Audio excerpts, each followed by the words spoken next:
I'd unravel every riddle for any individual. Hello, my fellow readers. My name is Greg, and this is Ghost Readers in the Sky. Today, another installment in my series on the books that made me. Today, we're going to talk about the Great Brain series, written by John D. Fitzgerald. This is a series of books based loosely on John D. Fitzgerald's growing up in a small town in Utah. He was the youngest of three brothers. The middle brother, Tom, is the great brain. He has a brain that works to bring in lots of different ideas and facts and observations. He solves a number of problems and also does quite a bit of what John Fitzgerald calls swindling of the neighborhood kids. Mercer Mayer did the original illustrations, and so those are always the covers that I think about first. But there are a few things I remember. One is that if Tom was not able to solve a problem immediately, he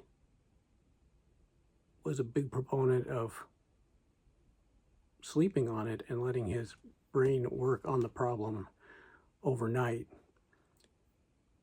And almost always, if he went to bed thinking about a particular problem, he woke up in the morning with a solution.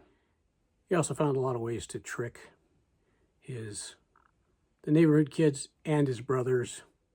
One of the books in this series is called Me and My Little Brain, which really is John focused on the things that he tried to do to outsmart Tom. And that was fun. There was also, you learned a lot about small town Utah. One of the things that I remember all these years later is every fall, each of the boys would get a new suit. And that would be their Sunday going to church suit. The previous year's Sunday suit became the school suit that they wore every day to school.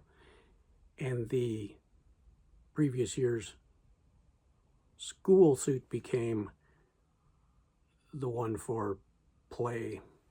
And so they had new clothes, but as they were growing, of course, the older clothes, they would be outgrowing them. They would be getting a lot more worn. And so that's why they were used just for play or for work outside. I don't know why I remember that, but that just was something that absolutely fascinated me. Somebody who had 3 suits of clothing and for very specific functions. But they were just really fun stories written in a really jovial way. When I was in the 3rd grade, I actually wrote a fan letter, my first fan letter to an author. I wrote a letter to John D. Fitzgerald. Of course, we didn't have any easy way to locate an author. So I wrote to him in care of the publisher. Of course, the publisher's address was always in the books themselves. And I wrote to him, and it was a really simple letter. I don't remember exactly what I said. Something very mundane, but I was a 3rd grader. Dear Mr. Fitzgerald, I love your books. I love your stories. I like these characters a lot. I hope you write more. I never heard back from him, but I did it. I was pretty proud of myself.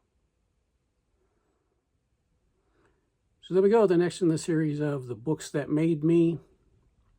Thanks for watching. Till next time, my name is Greg, and this is Ghost Readers in the Sky.